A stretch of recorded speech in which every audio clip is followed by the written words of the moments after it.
Your hands are shaking. Your voice feels thinner than it did a minute ago. 20 people are looking at you, waiting for you to speak, and your body is reacting like something is trying to kill you. But nothing is trying to kill you. There's no knife, there's no fire. There's just a room, and some chairs, and a few dozen pairs of eyes. So why does your body disagree? For decades, surveys have found that public speaking ranks among the most feared experiences a person can name, sometimes above the fear of death itself. That sounds absurd on the surface. A wedding speech is not a car crash. A work presentation is not a predator. And yet your nervous system treats them almost the same way. Sweaty palms, racing heart. A voice that won't sit still. This isn't stage fright in the way we usually think about it. It's something much older and much stranger. To understand it, you have to go back further than any stage, any microphone, any audience. You have to go back to a time when standing in front of a group wasn't a metaphor for danger. It was danger, in the most literal sense. For most of human history, you did not live alone. You lived in a small band, usually somewhere between 20 and 50 people, and that group was everything. It found your food. It warned you about predators. It kept you warm at night. Being inside that circle meant survival. Being pushed outside of it meant something closer to a death sentence. The anthropologist Dunbar has spent much of his career studying exactly how these groups worked and why they stayed the size they did. His research suggests the human brain evolved to track relationships within a surprisingly tight circle, somewhere around 150 meaningful connections at most. Not because we're incapable of more, but because keeping track of who owes you a favor, who's angry with you, who might turn on you, takes real cognitive effort. Your brain didn't just evolve to survive nature, it evolved to survive the group. That's the part most people miss. The lion wasn't the only threat. The whisper was too. If the group turned against you, there was no calling for backup. There was no other tribe waiting to take you in. Exile meant facing the cold, the hunger, the predators, completely alone. Which means, for hundreds of thousands of years, the worst thing that could happen to a person wasn't a physical attack. It was social rejection. So think about what happens when you stand up to speak in front of a group today. You are, without meaning to, placing yourself at the center of everyone's attention. Every face turned toward you, every eye tracking your movements. To your rational mind, this is a meeting. To the ancient machinery underneath it, this looks like something else entirely. It looks like the moment right before judgment, the moment the group decides whether you still belong. The psychologist Leary built an entire framework around this idea, calling it sociometer theory. His argument is that self-esteem isn't really about how you feel about yourself in isolation. It's a kind of internal gauge, constantly monitoring how included or excluded you are by the people around you.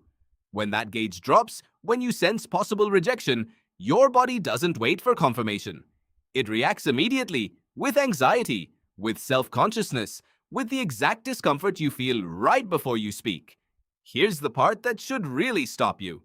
Neuroscientist Naomi Eisenberger ran a series of experiments where participants played a simple ball-tossing game while inside a brain scanner, unaware that the other two players were computer programs designed to eventually exclude them. When the exclusion happened, when the ball just stopped coming their way, the brain activity that lit up wasn't limited to emotional processing. It overlapped significantly with regions associated with physical pain. Your brain does not fully separate the sting of being left out from the sting of an actual injury. Rejection isn't just uncomfortable. To your nervous system, it can register as something closer to harm. Now put yourself back on that stage. You're not just delivering information. Some ancient part of your brain believes you are exposing yourself to potential exclusion in front of the entire group, all at once. No wonder your palms sweat. No wonder your voice shakes. You're not weak.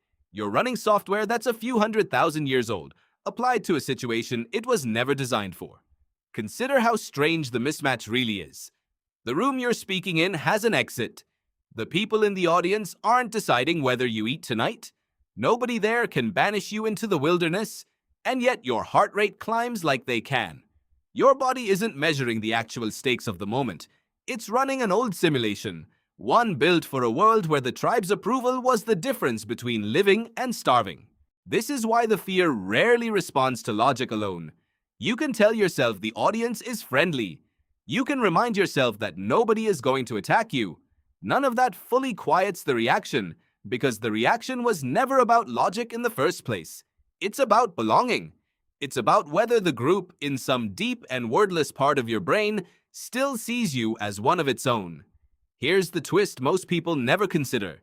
This fear, uncomfortable as it is, was once useful.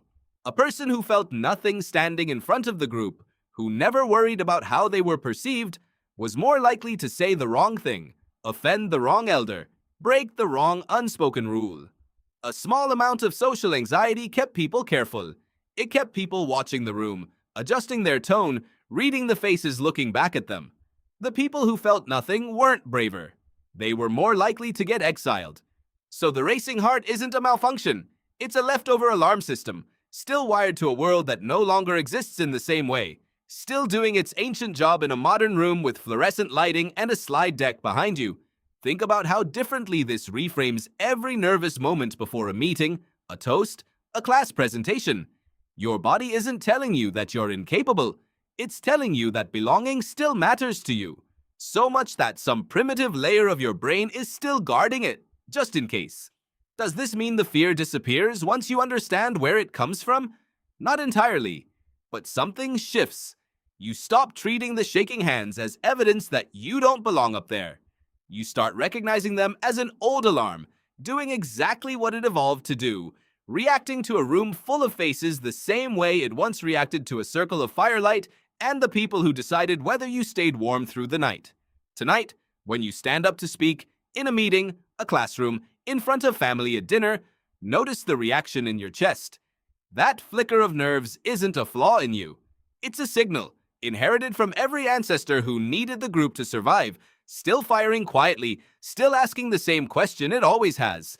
Do I still belong here? And every time you speak anyway, you answer it.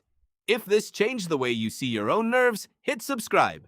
There's a lot more hiding in your everyday behavior than you think.